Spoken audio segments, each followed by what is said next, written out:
स्वागत है आप सभी का आपके अपने YouTube चैनल पर टॉक विद आर की। आज हम बात करेंगे FIR के बारे में। क्या आपको पता है अगर आपके साथ कोई अपराध हो जाता है तो FIR दर्ज कराना कितना ज़रूरी होता है? FIR क्या होती है, इसे कैसे और कहाँ दर्ज कराया जाता है?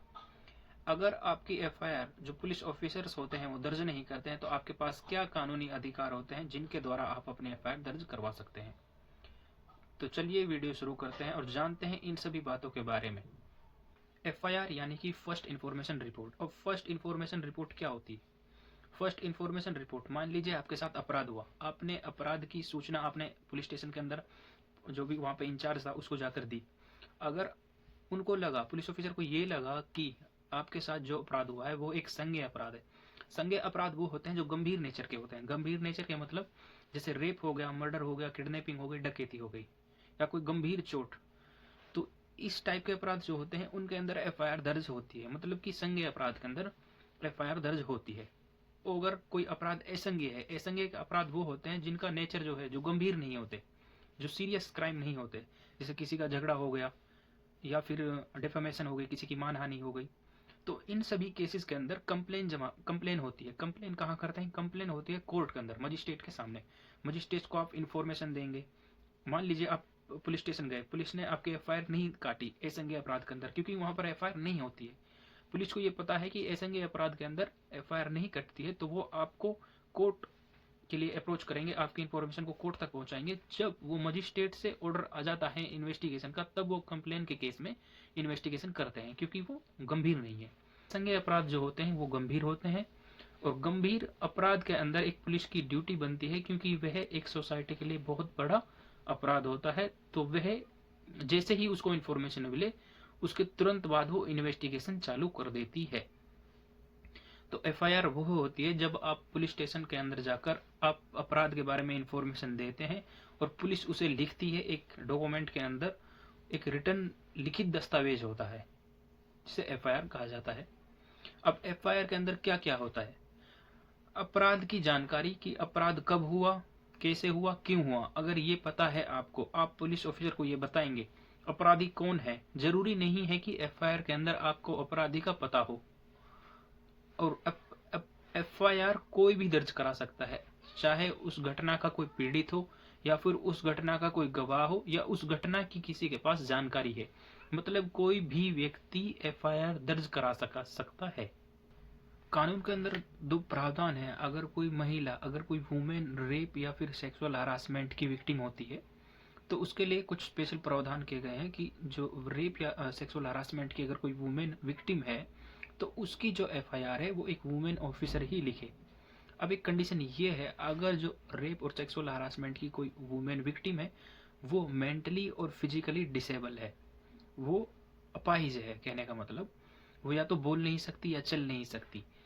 तो उस कंडीशन में अगर वो अपाहिज है तो FIR या तो उसके घर पर या फिर उस जो महिला पीड़ित है उसको जहाँ ठीक लगे वहां पर वो FIR दर्ज करी जाएगी। कहने का मतलब उसको या तो घर पर लिखी जाएगी यहाँ, या फिर जिस महिला के साथ पीड़ित, जो महिला पीड़ित है उसको जहाँ पर स्टेबल लगे वहां वो लिखी जाएगी।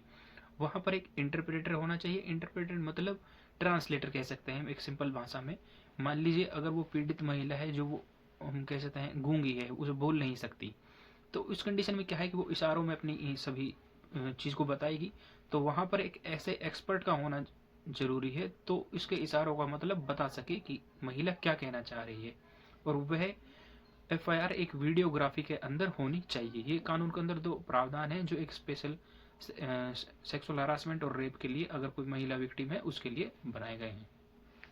अब हम बात करते हैं कि आपको किन बातों का ध्यान रखना चाहिए अगर FIR आप दर्ज कराते हैं। जब आप FIR दर्ज कराते हैं तो FIR के अंदर आपको समय का बहुत महत्व होता है। अगर आप लेट हो जाते हैं, काफ़ी ज़्यादा लेट हो जाते हैं, तो वहाँ पर एक डाउट बन जाता है कि यह जो FIR है यह एक जानबूझकर या फिर इसमें कुछ ज़्यादा तथ्य मिलाए गए हैं या फिर बढ़ाए गए हैं। इन सभी चीज़ों को आपको ध्यान में रखना चाहिए कि आप जितना जल्दी हो सके उतना जल्दी FIR करवाएं।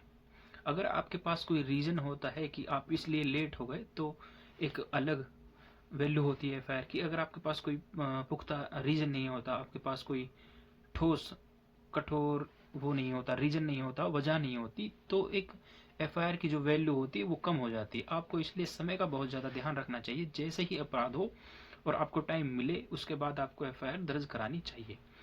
जरूरी नहीं है कि आप एफआईआर के अंदर अपराधी का नाम लिखाएं। अपराधी के बगैर नाम के भी एफआईआर दर्ज हो सकती है। एफआईआर के अंदर कब हुआ, कैसे हुआ, क्यों हुआ, अगर आपको ये सभी इंफॉर्मेशन पता है, अपराध के बारे में आपको जितनी जानकारी पता है, आप गवाहों के नाम, कौन गवाह थे, आपने क्या देखा, आप सारी इंफॉर्मेशन पुलिस ऑफिसर को बताते हैं। पुलिस ऑफिसर की ड्यूटी बनती है, जब आप उसको सारा घटना का विवरण बता देते हैं, पुलिस ऑफिसर उसको लिखेंगे। उसके बाद पुलिस ऑफिसर की ड्यूटी बनती है कि वो उसको आपको पढ़कर सुनाए, ताकि उसमें कोई तथ्य रह ना जाए, कोई बात रह ना जाए। जब आप उससे सेटिस्फाई हो जाते हैं तो वहां पर आपको साइन करने होते हैं। साइन करने के बाद आपको उसकी कॉपी जरूर लेनी चाहिए, क्योंकि कई बार क्या होता है, पॉलिटिकल वे से, राजनीति के कारण, या फिर के पुलिस ऑफिसर जो होते हैं पैसे वैसे के चक्कर में कुछ जो है फेरबदल कर देते हैं एफआईआर के अंदर। तो आपको उसकी एफआईआर की कॉपी लेनी चाहिए, और पुलिस जो है आपको फ्री ऑफ कॉस्ट एफआईआर की कॉपी देती है। क्या एफआईआर को कहीं भी दर्ज कराया जा सकता है? आमतौर पर आप अपने सामान्य थाने के अंदर अपनी एफआईआर दर्ज कराते हैं। सामान्य थाने का मतलब है जो आप जिसके जुरिडिक्शन में आम लोग आते हैं। मान लीजिए एक थाने की ड्यूटी होती है लगभग अप्रोक्स, फॉर एग्जांपल मान रहे हैं, तो 20 गांवों के ऊपर एक थाने की ड्यूटी है। तो 20 गांवों के अंदर अगर कोई क्राइम हुआ तो वो क्राइम उसी थाने के अंदर आएगा, वहां पर एफआईआर लिखी जाएगी, उस एफआईआर को वहां पर नंबर दिया जाएगा, एक संख्या दी जाती है, एफआईआर संख्या, एफआईआर नंबर। लेकिन कुछ आपातकालीन स्थिति या फिर कोई ऐसा सिचुएशन बन गई कि आप उस थाने के अंदर नहीं जा सकते, या तो दूर है आपसे। मान लीजिए आपके साथ कोई घटना घट गई, हरियाणा के अंदर झगड़ा हो गया, और आप दिल्ली हैं, आप दिल्ली रहते हैं, आप सिंगल पर्सन है, और उस कंडीशन में आपने एफआईआर दर्ज करा दी दिल्ली। तो दिल्ली के अंदर आप एफआईआर दर्ज करा सकते हैं, लेकिन वहां पर आपके एफआईआर को नंबर दिया जाता है zero. Zero, FIR number zero. Police officer को जब ये पता चलेगा कि आप उस जुरिडिक्शन के रहने वाले हैं, तो आपकी एफआईआर को वो ट्रांसफर कर देते हैं आपके एरिया के अंदर जहां आपकी एफआईआर को नंबर दिया जाता है। तो इससे हमें ये पता चलता है कि हम एफआईआर को कहीं भी दर्ज करा सकते हैं। अब कहीं भी दर्ज कराने का कॉन्सेप्ट हमारे पास क्यों आया है?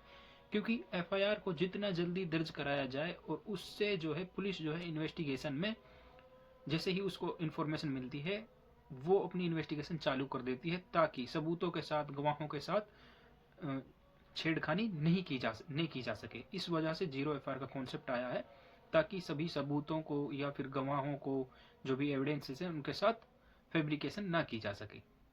हम एफआईआर को कैसे कैसे दर्ज करा सकते हैं? हमारे साथ अपराध हुआ, हम पुलिस स्टेशन चले गए, तो हमने वहां पर बोलकर या फिर लिखकर अपनी सारी जानकारी उन्हें दी, एक तरीका ये होता है। या फिर हमने क्या किया कि हमने अपनी सारी इन्फॉर्मेशन एक चिट्ठी के अंदर लिखी और हमने डाक के द्वारा पुलिस स्टेशन के अंदर भिजवा दी। तो एक तरीका ये हो गया। एक तरीका होता है कि हमने टेलीफोन किया पुलिस ऑफिसर्स के पास और उनको ये सूचना दी, उन्होंने इन्वेस्टिगेशन की, और उन्होंने पाया कि अपराध जो था संज्ञेय था, तो वो एफआईआर दर्ज करेंगे। अब काफ़ी स्टेट्स के अंदर ये है कि ऑनलाइन मीडियम्स के द्वारा, मतलब ऑनलाइन प्लेटफॉर्म बना दिए गए हैं एफआईआर दर्ज करने के लिए। अब काफ़ी स्टेट्स की साइट्स पर जब जाएंगे, आप देखने को मिलेगा कि आपको उनकी ऐप के अंदर या फिर उनकी साइट्स के अंदर आपको ऑप्शन मिल जाता है ऑनलाइन एफआईआर करने का। उस कंडीशन में क्या करें अगर जो पुलिस ऑफिसर्स होते हैं आपके एफआईआर को दर्ज करने से मना कर देते हैं?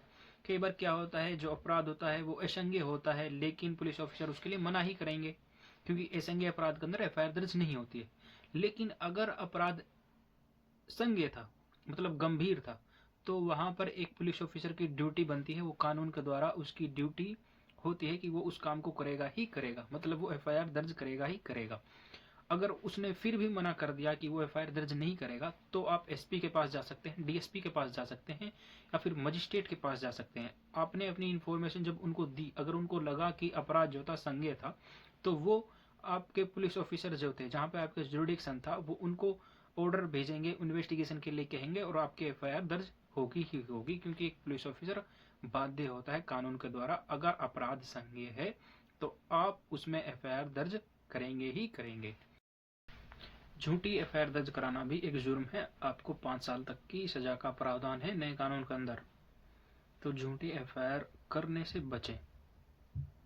हमने आपको जानकारी दी इस वीडियो में एफआईआर के बारे में।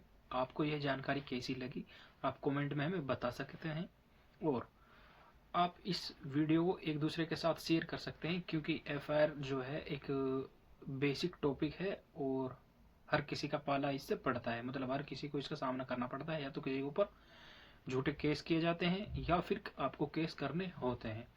हमने इस वीडियो में अपने अधिकार जाने, तो आप इस वीडियो को एक दूसरे के साथ शेयर करें और इस वीडियो को लाइक करें और चैनल को अवश्य सब्सक्राइब कर लें अगर आप आगे ही ऐसी लीगल जानकारी जानना चाहते हैं हमारे द्वारा। Thank you, have a nice day, stay with me, my self Ravi.